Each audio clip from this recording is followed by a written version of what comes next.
السلام علیکم۔ آج جمعہ ہے، مارچ کی 18 تاریخ۔ پاکستان میں سر شام کے 7، بھارت میں 7:30 اور یہاں ہمارے اسٹوڈیوز کی گھڑیوں میں صبح کے 10 بج رہے ہیں۔ وائس آف امریکہ واشنگٹن کی اردو سروس سے میں ہوں خالد حمید، خبروں کے بلٹن کے ساتھ۔ امریکہ کے صدر جو بائیڈن آج جمعے کو چینی صدر شی جن پنگ کے ساتھ ٹیلی فون پر رابطہ کر رہے ہیں۔ یہ گفتگو ایک ایسے وقت پر ہو رہی ہے جب یوکرین کے صدر ولادیمیر زیلنسکی 3 ہفتے سے جاری روسی حملے کے خلاف دنیا سے مدد کی درخواست کر رہے ہیں۔ امریکہ یوکرین کو فوجی امداد فراہم کر رہا ہے۔ صدر بائیڈن نے اس ہفتے مزید $800 ملین کے دفاعی پیکج کا اعلان کیا ہے۔ وائٹ ہاؤس کی پریس سیکرٹری جین ساکی نے کہا کہ ہم روس کے ساتھ چین کی صف بندی اور اس کے ممکنہ مضمرات اور نتائج کے بارے میں اپنے گہرے خدشات کو واضح کر چکے ہیں۔ روس نے آج مغربی یوکرین کے شہر لیویف میں ہوائی اڈے کے قریب میزائلوں سے ایک علاقے کو نشانہ بنایا۔ فوری طور پر جانی نقصان کی کوئی اطلاع نہیں ہے۔ رائٹرز کے مطابق لیویف کے میئر اینڈری ساڈووی نے کہا کہ ہوائی اڈہ حملے کی زد میں نہیں آیا۔ ان کا کہنا تھا کہ آس پاس کے علاقے میں دھوئیں کے بڑے بادل دیکھے جا سکتے ہیں۔ اسی دوران ماریاپول کے ایک تھیٹر سے زندہ بچ جانے والے افراد باہر آنا شروع ہو گئے ہیں۔ اس تھیٹر کو بدھ کو روسی میزائلوں نے نشانہ بنایا تھا۔ خیال کیا جاتا ہے کہ بچوں سمیت سینکڑوں لوگوں نے ڈرامہ تھیٹر میں پناہ لے رکھی ہے۔ ابھی تک یہ واضح نہیں ہے کہ اس حملے میں کتنے لوگ بچ گئے ہیں۔ امریکی دفاعی حکام کا کہنا ہے کہ معلوم ہوتا ہے کہ یوکرین میں روسی پیش قدمی تعطل کا شکار ہے اور بہت کم یا کوئی پیش رفت نہیں ہوئی ہے، کیونکہ انہیں یوکرینی افواج کی جانب سے سخت مزاحمت کا سامنا ہے۔ ایک سینئر امریکی دفاعی اہلکار نے نام ظاہر نہ کرنے کی شرط پر صحافیوں کو بتایا کہ روسی افواج 3 ہفتوں میں بنیادی طور پر ملک بھر میں ایک جامد حالت میں ہیں اور اپنی بقا کے لیے جدوجہد کر رہی ہیں۔ اہلکار نے کہا کہ روسی فوجی جو خاص طور پر کیف کی طرف بڑھنے کی کوشش کر رہے ہیں، گزشتہ 24 گھنٹوں کے دوران یوکرین کے دارالحکومت کے قریب پہنچنے میں ناکام رہے ہیں۔ اہلکار نے کہا کہ روسی کمانڈر آرٹلری یونٹس کو اگلے مورچوں پر منتقل کرنے اور مارٹر حملوں میں اضافہ کرنے کی کوشش کر رہے ہیں تاکہ اس شہر کو شکست دی جا سکے۔ تاہم معلوم ہوتا ہے کہ لڑائی روسی فوجیوں پر اثر انداز ہو رہی ہے۔ عالمی ادارے صحت کے سربراہ نے یوکرین میں جنگ کے بارے میں بات کرتے ہوئے اقوام متحدہ کی سلامتی کونسل کو بتایا کہ زندگی بچانے والی جس دوا کی ہمیں اب ضرورت ہے وہ امن ہے۔ WHO کے ڈائریکٹر جنرل گیبریسس نے یوکرین میں بگڑتی ہوئی انسانی صورتحال کے بارے میں کونسل کے ہنگامی اجلاس کو بتایا کہ طویل تنازع کسی کے مفاد میں نہیں ہے اور یہ صرف سب سے زیادہ کمزور ان افراد کے مصائب کو طول دے گا جو گزشتہ 3 ہفتوں سے روسی فضائی حملوں اور گولہ باری کی زد میں ہیں۔ ٹیڈروس نے بتایا کہ WHO نے صحت کے مراکز پر 43 حملوں کی تصدیق کی ہے، جن میں 1 درجن افراد ہلاک اور 34 زخمی ہوئے ہیں۔ ہسپتالوں پر حملے جنگی جرائم قرار دیے جا سکتے ہیں۔ انہوں نے کہا کہ WHO کے پاس اقوام متحدہ کے دشوار گزار علاقوں میں داخل ہونے کے لیے ضروری سامان تیار ہے، لیکن ابھی تک متاثرہ افراد تک پہنچنے میں کامیابی نہیں ہو سکی ہے۔ اوٹوا نے جمعرات کو اعلان کیا کہ وہ ایک نیا امیگریشن پروگرام شروع کر رہا ہے جو روسی حملوں سے بچ نکلنے والے یوکرینی باشندوں کو 3 سال تک کینیڈین رہائشی اجازت نامہ فراہم کرے گا۔ کینیڈا میں یوکرینی باشندوں کی بڑی تعداد ہے، خاص طور پر ملک کے وسط اور مغرب میں وہ کافی تعداد میں ہیں۔ کینیڈا نے ایک بیان میں کہا ہے کہ یوکرینی اور ان کے کسی بھی قومیت کے قریبی خاندان کے افراد 3 سال تک عارضی رہائشی کے طور پر کینیڈا میں قیام کر سکتے ہیں۔ شمالی یوکرین کے شہر چرنیف میں روسی حملے میں ایک امریکی شخص ہلاک ہو گیا ہے، جہاں وہ اپنے ساتھی کا علاج کروا رہا تھا۔ ڈکس ایڈاہو کے جم ہل کی موت کی اطلاع جمعرات کے روز ان کی بہن نے دی۔ فیس بک پر ایک پوسٹ میں انہوں نے کہا کہ وہ کئی دوسروں لوگوں کے ساتھ روٹی کی قطار میں انتظار کر رہے تھے جب انہیں روسی فوجی سنائپرز نے گولی مار کر ہلاک کر دیا۔ ہل کم از کم ایک دوسرے امریکی شہری ہیں جو اس تنازع میں ہلاک ہوئے ہیں۔ ایسے افغان باشندوں کو جنہیں امریکہ میں مستقل رہائش کی قانونی حیثیت حاصل نہیں، بائیڈن انتظامیہ انہیں عارضی طور پر ملک بدری میں ریلیف اور ورک پرمٹ جاری کرے گی۔ اس سے ان لوگوں کی مدد ہوگی جو گزشتہ برس امریکی فوجی انخلا کے بعد افغانستان سے امریکہ پہنچے تھے۔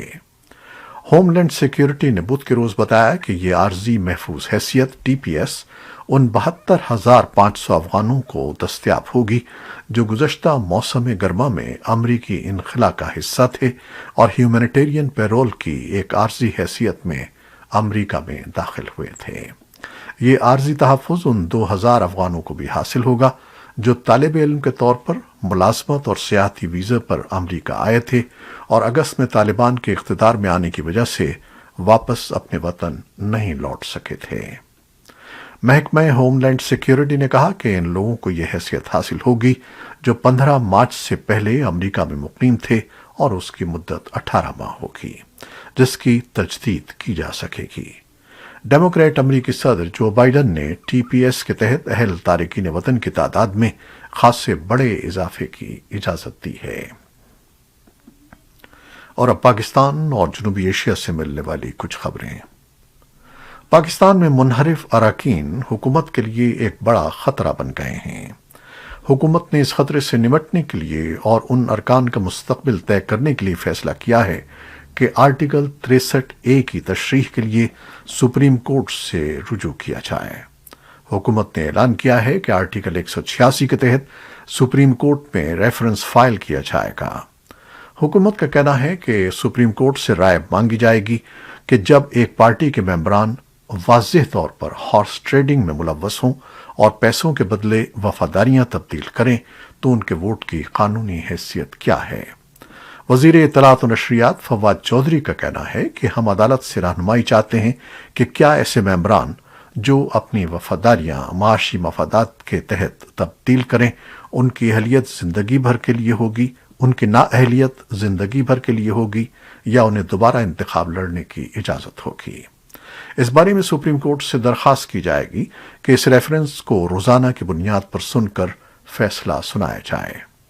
سندھ میں اپوزیشن کے پاس اس وقت 20 سے زائد حکومتی ارکان اسمبلی موجود ہیں جو وزیر اعظم عمران خان کے خلاف تحریک عدم اعتماد میں ووٹ ڈالنا چاہتے ہیں۔ یہ ارکان سندھ ہاؤس میں مقیم ہیں۔ ایک جانب جہاں وزیر اعظم کے خلاف تحریک عدم اعتماد پیش کیے جانے کے بعد پاکستان کے سیاسی افق پر ہلچل مچی ہوئی ہے، وہیں دوسری جانب ملک کے خراب معاشی حالات پر تاجر برادری، سرمایہ کار عمومی طور پر پریشان دکھائی دے رہے ہیں۔ ان کا کہنا ہے کہ صورتحال میں ایسا لگتا ہے کہ نئی حکومت یا موجودہ حکومت ہی اگر اقتدار میں رہتی ہے تو دونوں صورتوں میں ایک اور بیل آؤٹ پیکج کے لیے IMF سے رجوع کرنا پڑ سکتا ہے۔ پاکستان کے صوبہ خیبر پختونخوا کے مختلف علاقوں میں خواجہ سراؤں کے خلاف تشدد کے واقعات میں اضافہ دیکھنے میں آ رہا ہے۔ رواں ہفتے مردان اور مانسیرہ کے اضلاع میں فائرنگ کے واقعات میں ایک خواجہ سرا ہلاک اور 5 زخمی ہوئے ہیں۔ مانسیرہ میں واقع ملوث مبینہ ملزم گرفتار ہوا ہے جبکہ مردان کے واقعے میں ابھی تک کسی قسم کی گرفتاری عمل میں نہیں آئی ہے۔ اس سے قبل کوہاٹ میں فائرنگ کے واقعے میں 4 خواجہ سرا زخمی ہوئے تھے۔ خواجہ سراؤں کے حقوق کے تحفظ کے لیے سرگرم قمر نسیم کا کہنا ہے کہ تشدد کے واقعات کی اصل وجوہات ریاستی اداروں کے مروجہ قوانین پر عمل درآمد نہ کرنا ہے، جبکہ خواجہ سراؤں کے تنظیم کے صوبائی صدر فرزانہ خان نے کہا ہے کہ حکومت اور حکومتی عہدیدار دعوے اور وعدے تو کرتے رہتے ہیں مگر عملی طور پر خواجہ سراؤں کے تحفظ کے لیے کسی قسم کے عملی اقدامات نہیں کرتے۔ خیبر پختونخوا حکومت کے عہدیداروں کا کہنا ہے کہ خواجہ سراؤں کے تحفظ اور فلاح و بہبود کے لیے کافی اقدامات اٹھائے گئے ہیں اور 20 کروڑ روپے مختص کرنے کے علاوہ سرکاری اداروں میں ملازمت کے لیے خصوصی کوٹا بھی مقرر کیا گیا ہے۔ افغانستان میں طلوع نیوز کے عہدیداروں نے جمعے کو وائس آف امریکہ کو بتایا کہ چینل کے میزبان بہرام امان کی رہائی کے لیے کام جاری ہے۔ حکام نے بتایا کہ طالبان شام 6 بجے کے نیوز بلیٹن کے فوراً بعد طلوع نیوز کے کمپاؤنڈ میں داخل ہوئے اور نیوز ڈائریکٹر خپلا و صافی، بہرام امان اور ایک قانونی مشیر کو ساتھ لے گئے۔ بعد ازاں کل رات طالبان انٹیلیجنس ڈائریکٹریٹ نے صافی اور قانونی مشیر کو رہا کر دیا ہے، تاہم بہرام امان طالبان کی انٹیلیجنس ایجنسی کی تحویل میں ہیں۔ اقوام متحدہ کے سیکرٹری جنرل انٹونیو گتریس نے افغانستان میں آئندہ ہفتے لڑکیوں کے اسکول کھولنے کا خیر مقدم کیا ہے۔ انہوں نے ٹویٹ کیا کہ وہ طالبان کی جانب سے 22 مارچ کو لڑکیوں اور لڑکوں کے لیے اسکول دوبارہ کھولنے کے اعلان کردہ منصوبے کا خیر مقدم کرتے ہیں، جس پر اب عمل درآمد ہونا چاہیے۔ لڑکیوں اور لڑکوں کے لیے تعلیم حاصل کرنے اور اپنی پوری صلاحیت تک پہنچنے کے لیے تمام دروازے کھلے ہونے چاہیے۔ افغانستان کے سفارت خانے کے چارج ڈی افیئرز میک میری نے اقوام متحدہ کی سلامتی کونسل کی جانب سے افغانستان کے لیے اقوام متحدہ کے امدادی مشن یونیما کے لیے نئے مینڈیٹ کو اپنانے کا خیر مقدم کیا ہے۔ سلامتی کونسل نے کل ایک اہم قدم اٹھایا تاکہ افغانستان میں اقوام متحدہ کے جاری کام کی اہمیت کو اجاگر کیا جا سکے۔ اس سے پہلے اقوام متحدہ میں امریکی مشن نے بھی یونیما کے نئے مینڈیٹ کا خیر مقدم کیا ہے اور کہا ہے کہ یہ افغانستان کے عوام اور ان کی حمایت میں اقوام متحدہ کے کام کے لیے بین الاقوامی برادری کی مستقل وابستگی کو ظاہر کرتا ہے۔ سلامتی کونسل نے یونیما مشن میں مزید 1 سال کی توسیع کر دی۔ انسانی ہمدردی کی بنیاد پر امداد کی فراہمی، انسانی حقوق کا فروغ اور صنفی مساوات کو آنے والے سال میں ترجیحی کاموں کے طور پر شناخت کیا گیا ہے۔ یوکرین میں جنگ جاری ہے اور دوسری جانب سفارتکار سن 2015 کے ایران جوہری معاہدے کو بچانے کی کوشش کر رہے ہیں اور بات چیت کے ذریعے پیش رفت کر رہے ہیں۔ معلوم ہوتا ہے کہ اب وہ معاہدہ طے کرنے کے قریب ہیں، جس کے نتیجے میں امریکہ معاہدے میں واپس آ جائے گا اور ایران کو اس کے جوہری پروگرام کی حدود کی پاسداری کا پابند کرے گا۔ ویانا میں 11 ماہ تک جاری رہنے والی بات چیت کے بعد امریکی اور ایرانی حکام کا کہنا ہے کہ اب بہت کم مسائل حل طلب ہیں۔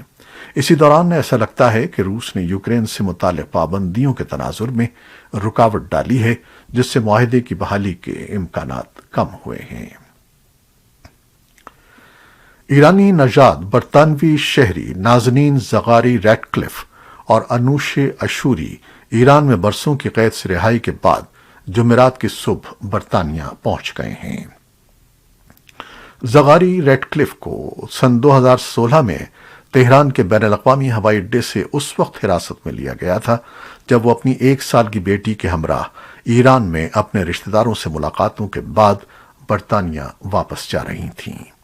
ایک ایرانی عدالت نے اسی سال ستمبر میں فلاحی کام کرنے والی اس کارکن کو 5 سال قید کی سزا سنائی تھی، مگر اس قانون کی کوئی تفصیل نہیں بتائی گئی تھی جس کے تحت سزا دی گئی۔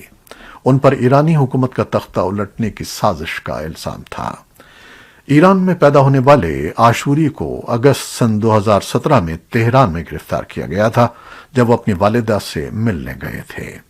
وہ لندن سے روانہ ہوئے تھے جہاں وہ اپنی بیوی اور بیٹی کے ساتھ کئی دہائیوں سے مقیم تھے۔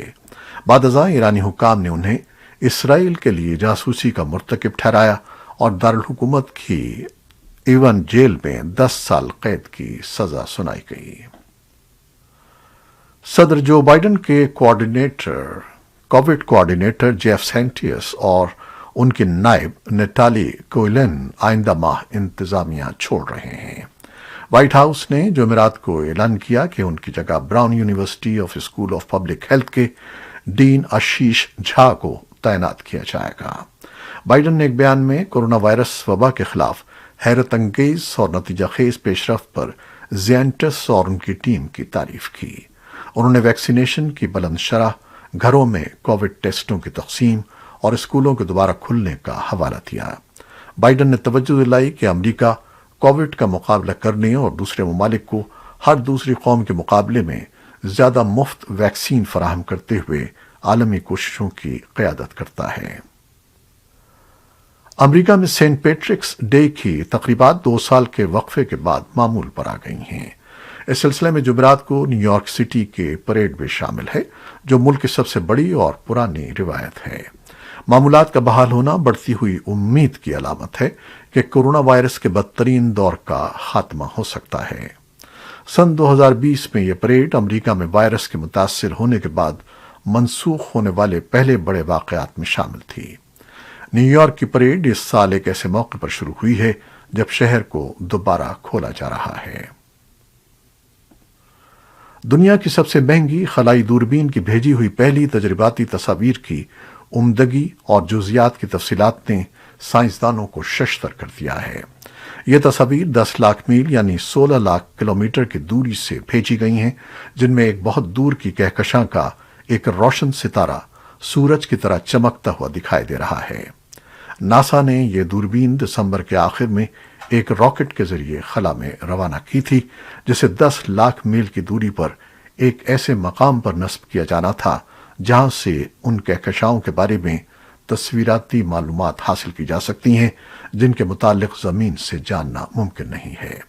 اس تحقیق کا مقصد کائنات کی تخلیق کے راز سے پردہ اٹھانا ہے اور یہ جاننا ہے کہ کائنات کب اور کیسے وجود میں آئی، وہ کتنی وسیع ہے اور اس کی انتہا کیا ہے۔ یہ تھا آج کا نیوز بلیٹن۔ اگر وائس آف امریکہ کی ویب سائٹ urdu.voa.com تک آپ کی رسائی میں کوئی مشکل ہو تو اس بلیٹن کے ڈسکرپشن میں دیے گئے لنک کے ذریعے ویب سائٹ وزٹ کیجیے۔ منفرد رپورٹس اور دلچسپ تبصروں کے لیے دیکھتے رہیے وائس آف امریکہ کا ٹی وی پروگرام ویو 360۔ یہ پیر تا جمعہ شام 7:30 بجے آج نیوز پر پیش کیا جاتا ہے۔ آپ ہمارے بلیٹن کو شیئر کرتے ہیں، ہم اس کے لیے آپ کے بےحد مشکور ہیں۔ آپ اپنی دعاؤں میں اور اپنی محبتوں میں اپنے کمنٹس میں اظہار کرتے ہیں، یہ سلسلہ جاری رکھیے گا۔ خالد حمید کو اب اجازت دیجیے گا۔ اللہ حافظ۔